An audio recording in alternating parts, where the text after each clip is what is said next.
श्री स्वामी समर्थ. नमस्कार मंडळी, स्वागत आहे तुम्हा सर्वांचं आपल्या मराठी यूट्यूब चॅनलमध्ये.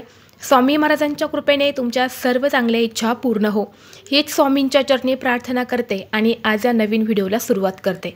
उद्या 22 ऑगस्ट वार गुरुवार आणि या दिवशी आलेले आहेत श्रावण महिन्यातील संकष्टी चतुर्थी. ही चतुर्थी गणपती बाप्पांना समर्पित आहे. पवित्र श्रावण हा महिना चालू आहे आणि हा महिना महादेवांना समर्पित आहे आणि गणपती बाप्पा हे महादेवांचे अतिशय लाडके पुत्र आहेत. श्रावण महिन्यामध्ये येणाऱ्या चतुर्थीला खूप महत्त्व दिलं जातं.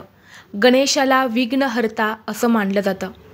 गणपती बाप्पा भक्तांची प्रत्येक संकटे, त्रास आणि अडथळे दूर करतो. म्हणूनच प्रत्येक शुभ कार्यात प्रथम गणेशाची पूजा करण्याची परंपरा आहे. कोणत्याही भक्ताला त्याच्या जीवनातील संकटांवरती मात करायची असेल तर गणेश पुराणामध्ये गणपतीच्या संकष्टी चतुर्थीचे व्रत करण्यास सांगितले जाते. संकष्टीचे व्रत पाळल्याने भाविकांची सर्व संकट दूर होतात. संकष्टी चतुर्थीचे व्रत हे दर महिन्याला पाळले जाते. प्रत्येक महिन्याच्या कृष्ण पक्षातील चतुर्थीला हे व्रत जे आहे तर ते केले जाते.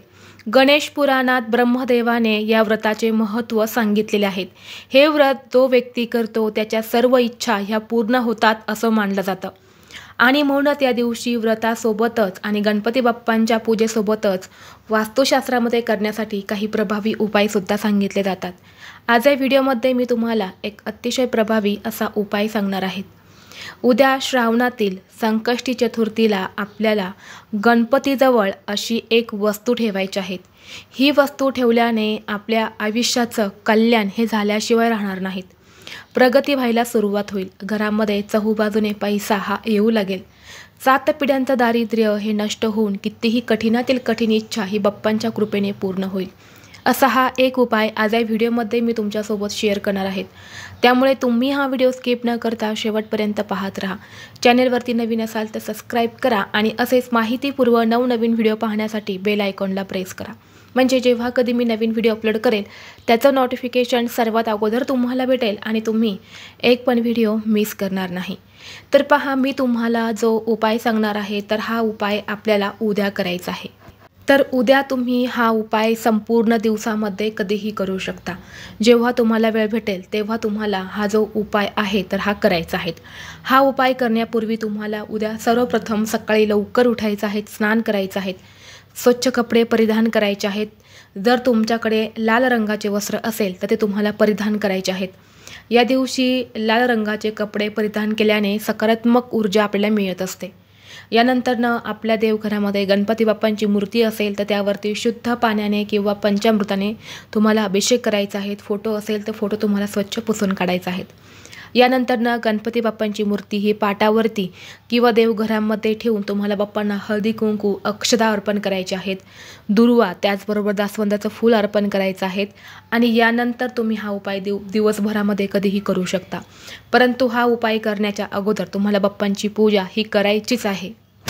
जेव्हा अशा प्रसन्न वातावरणामध्ये आपण काही उपाय करतो तेव्हा त्या उपायांचा आपल्याला खूप पटकन फळ जे आहे तर ते मिळत असतं.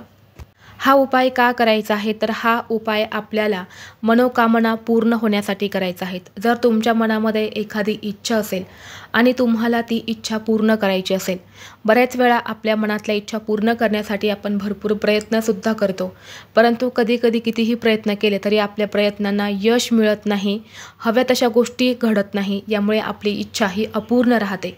अशावेळी जर तुम्ही विघ्नहर्ता, इच्छापूर्ती देवता यांना समर्पित असणाऱ्या दिवशी काही उपाय केले तर आपली प्रत्येक इच्छा ही पूर्ण होते. हा उपाय केल्याने घरामध्ये चहूबाजूने पैसा हा येऊ लागेल. पैसे येण्याचे सर्व मार्ग हे मोकळे होतील. जर तुम्ही एखाद्या व्यक्तीला उसने पैसे दिलेले असेल तर ती व्यक्तीसुद्धा तुम्ही हा उपाय केल्याने स्वतःहून तुमच्या घरी पैसे हे आणून देईल. तसेच हा उपाय केल्याने गरिबी आणि दरिद्री ही देखील संपूर्णपणे नष्ट होते. तर तुम्हाला काय करायचं आहे, हा उपाय करण्यासाठी एक लिंबू लागणार आहेत. लिंबू हा तुम्हाला चांगला घ्यायचा आहे. कुठेही डागळलेला, खराब झालेला असा लिंबू तुम्हाला घेता येणार नाही.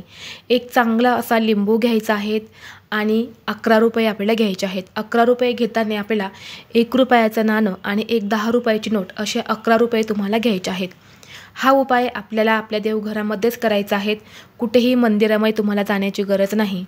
सर्वप्रथम देवघरामध्ये दिवा हा प्रज्वलित करून घ्यायचा आहे, धूप दीप अगरबत्ती लावायची आहेत आणि हा उपाय आपण घरामध्ये करणार असेल तर आपल्या देवघरामध्ये गणपती बाप्पांचा फोटो किंवा मूर्ती ही असायला हवी आणि त्यासमोरच आपल्याला हा उपाय करायचा आहे। उपाय करत असताना आपल्याला आसन घ्यायचं आहे, आसनावरती बसायचं आहे।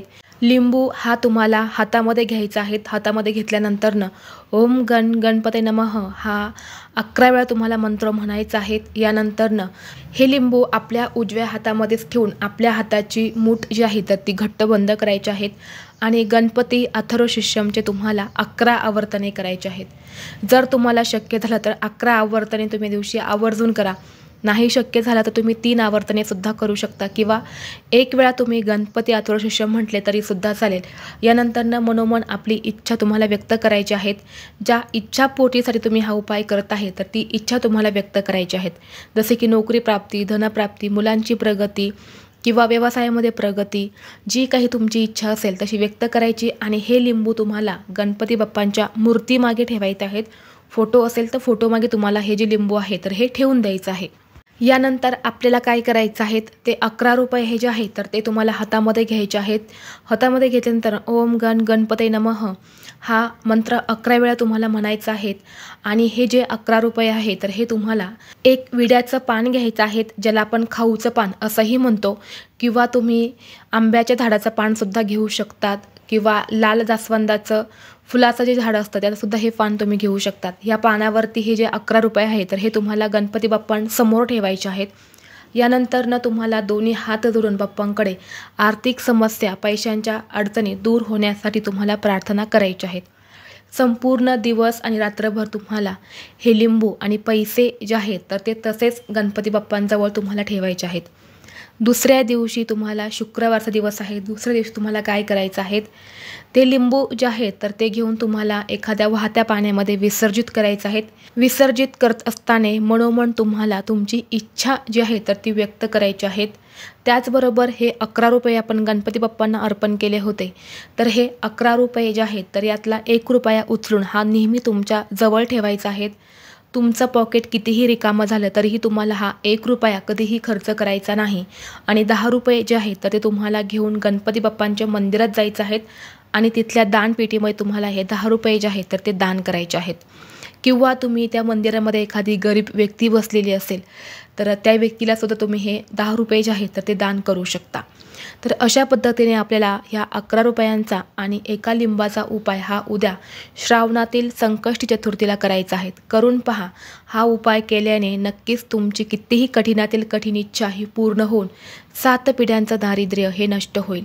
व्हिडिओ तुम्हाला आवडला असेल तर लाईक करा, चॅनलवरती नवीन असाल तर सबस्क्राईब करा आणि हा व्हिडिओ आपल्या मित्रपरिवारासोबत शेअर करा। चला तर मग भेटू असंच पुढल्या एका नवीन व्हिडिओमध्ये। तोपर्यंत सर्वांना श्री स्वामी समर्थ।